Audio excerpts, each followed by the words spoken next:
Assalamualaikum warahmatullahi wabarakatuh, sahabatku para petani sawit, apa kabar? Semoga kalian selalu dalam keadaan sehat walafiat dan selalu dalam lindungan Tuhan yang Maha Kuasa tentunya, amin. Teman-teman, masih dalam suasana bulan suci Ramadan dan sebentar lagi kita akan merayakan Idul Fitri ya.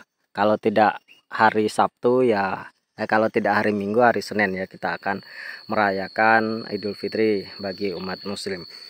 Dan tentunya minal aidin wal faizin teman-teman, mohon maaf apabila dalam konten-konten saya ada yang menyinggung, ada yang tidak baik perkataannya atau informasi-informasi yang atau miskomunikasi ya, saya mohon maaf apabila ada kesalahan-kesalahan yang sengaja atau tidak.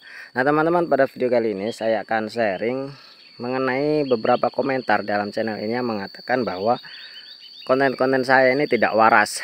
Katanya kalau buat konten itu yang waras-waras saja bro. Kemudian ada juga yang mengatakan bahwa hanya untuk kebutuhan konten, nyatanya sawit saya tidak dipupuk, tidak dirawat, masih berbuah dengan sangat baik.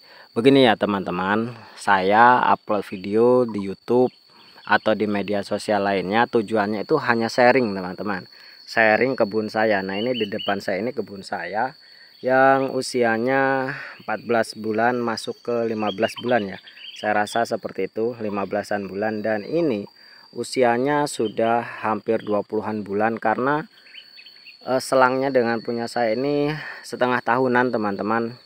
Dan bisa teman-teman lihat pertumbuhannya lumayan cukup berbeda jauh. Ini punya saya, ini punya tetangga saya yang usianya lebih tua, dan di belakang saya ini usianya sudah 2,5 tahun lebih teman-teman. Perbedaannya hampir setahun lebih dengan punya saya, dan besar batangnya itu bahkan hampir tersusul dengan punya saya. Nah, sharing yang seperti inilah yang ingin saya sampaikan kepada teman-teman, bagaimana caranya kita itu bertani kelapa sawit itu bisa mengejar target.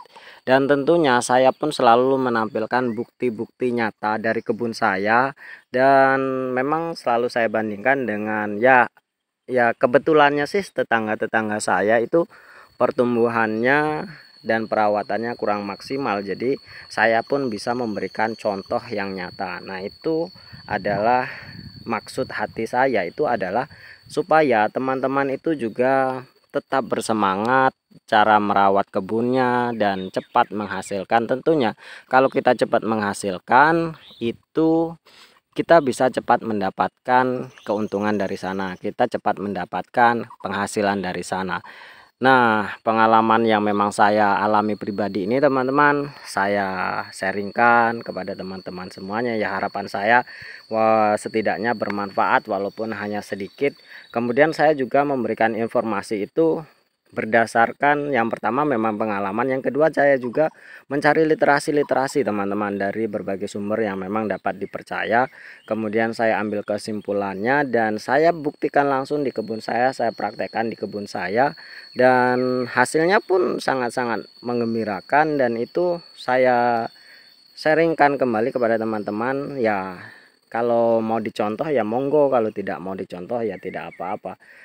Nah teman-teman, saya juga bukan ini saja ya, bukan saat ini saja saya tanam sawit. Saya sudah tanam sawit dan sawit saya sudah menghasilkan teman-teman. Nah sawit yang saya menghasilkan itu saya rawat dengan baik, pemupukan dengan baik. Namun sedikit mengecewakan karena benih yang saya gunakan itu kurang baik. Nah pengalaman buruk itu juga saya sharingkan kepada teman-teman supaya semuanya yang menonton video ini ya belajar dari kesalahan saya. Penggunaan benih itu sangat baik. Bukan saya ini pro benih unggul teman-teman, bukan saya menjelek-jelekan benih cabutan, benih kentosan. Namun saya bukan menggunakan benih kentosan atau cabutan, saya menggunakan benih abal-abal. Abal-abal itu maksudnya apa ya? Saya itu beli katanya benih unggul, ternyata palsu. Abal-abal itu ya bisa dikatakan benih palsu, aspal seperti itu teman-teman, yang harganya murah lah. Ya karena dulu saya belum paham bagaimana tata laksana berkebun kelapa sawit ya, akhirnya saya terjerembab di sana, dan buktinya banyak sekali yang saya ganti, dan saya pun berharap bahwa yang saya ganti itu pun akan berbuah dengan baik karena saya menggunakan benih yang lebih baik. Dan tentunya manusia itu pasti akan mengalami kesalahan-kesalahan. Mengapa saya video di sini teman-teman? Ini saya ini buat pondok ya. Buat pondok ini untuk intermezzo saja teman-teman. Ini pondok saya. Ini saya kerjakan sendiri, saya ambil kayu sendiri, saya rangkai sendiri, saya bawa genteng dari rumah. Dan apakah saya langsung bisa membuat pondok? Oh, tentu tidak teman-teman. Kesalahan demi kesalahan pun saya lakukan. Ini sudah sekitar 5 hari atau 1 minggu saya membuatnya dan ini belum selesai. Tadinya teman-teman saya ingin menggunakan seng. Namun karena sengnya kurang, akhirnya saya berpindah ke genting. Dan ketika saya pasang genting, ternyata elevasinya kurang teman-teman, kemiringannya kurang. Yang seharusnya beberapa 45 derajat atau berapa, ini hanya datar. Dan ketika saya pasang genteng, akhirnya gentengnya itu tidak bisa dikatakan elevasinya kurang, dan saya perkirakan air itu tidak bisa mengalir secara lancar, bahkan bisa balik ke arah atau balik ke atas seperti itu.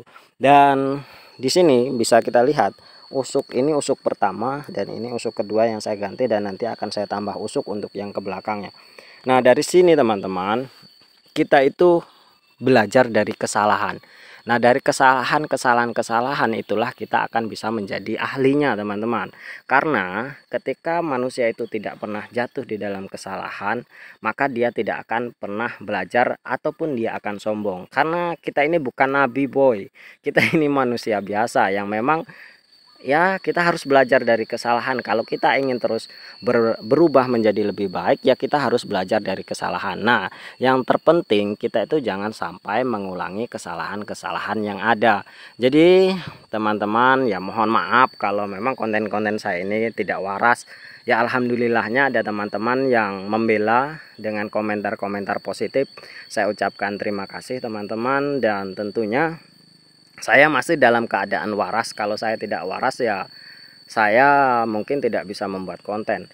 Dan tentunya teman-teman, saya ini sebenarnya ya ke kebun sambil membuat konten sambil berharap ada AdSense seperti itu. Apakah saya ini langsung terjun di YouTube terus bisa dapat AdSense? Tidak teman-teman. Saya dulu mencoba peruntungan di YouTube, ada beberapa channel saya. Ini hanya cerita saja teman-teman, sebagai motivasi teman-teman mungkin bisa meniru. Saya buat channel tentang ikan lele. Nah, saya buat kolam, saya buat ini peralatan biovlog, kemudian saya buat channelnya. Namun ternyata lele saya tidak menghasilkan dan saya kesulitan membuat konten karena memang bahannya sudah tidak ada. Kemudian saya membuat seperti podcast dan lain sebagainya, itu juga tidak gampang dan tidak mudah untuk naiklah kata-katanya seperti itu. Beberapa channel sudah saya beberapa tema sudah saya arungi teman-teman, dari mulai cerita horor, kemudian tentang sepak bola, itu sudah saya geluti semuanya dan masih ada channelnya, masih tetap berjalan. Dan kemudian saya itu berpikir seperti ini, saya punya kebun sawit, saya punya pembibitan sawit, ya saya coba buka channel baru, kemudian saya bahas sawit, dan ternyata meledak teman-teman. Video saya meledak, video saya ada yang nonton, langsung dalam 2 bulan channel ini langsung monetisasi. Nah, ternyata rezeki itu akan datang ketika orang itu memang selalu mencoba dan mencoba. Kalau orang sekali mencoba gagal dan kemudian menyerah, tentu tidak ada kesempatan untuk mendapatkan keberuntungannya di sana. Jadi teman-teman, dari sini saya bukan ngomong kosong. Saya ingin memberikan pesan kepada teman-teman bahwa kita sekali gagal harus terus dicoba sampai kita mendapatkan peruntungan di sana. Jadi yang pertama itu. Yang kedua, kita itu harus melihat potensi apa sih yang bisa kita dapatkan atau potensi apa yang bisa kita gali. Nah, saya punya kebun waktu itu, punya kebun sawit, ada pembibitan sawit. Nah, pembibitan upload video pertama saya ini adalah pembibitan lonsum ini teman-teman. Jadi saya nyemai lonsum ini usia sekitar 3 bulan atau 4 bulan. Itulah video saya yang pertama. Dan akhirnya lonsum saya sudah berumur 15 bulan di lahan, berarti sudah hampir 2,5 tahun yang lalu teman-teman, atau hampir 2 tahunan channel ini sudah ada. Dan alhamdulillah Alhamdulillah ada 10.000 subscriber. Terima kasih teman-teman yang sudah subscribe, sudah view, dan sudah komentar, baik itu negatif atau positif. Saya ucapkan terima kasih. Jadi teman-teman, intinya adalah kita harus terus berusaha untuk menjadi lebih baik dan lebih baik, supaya memang kita mendapatkan peruntungan di sana. Mungkin hanya ini teman-teman, semoga bermanfaat. Terima kasih atas perhatiannya. Wassalamualaikum warahmatullahi wabarakatuh.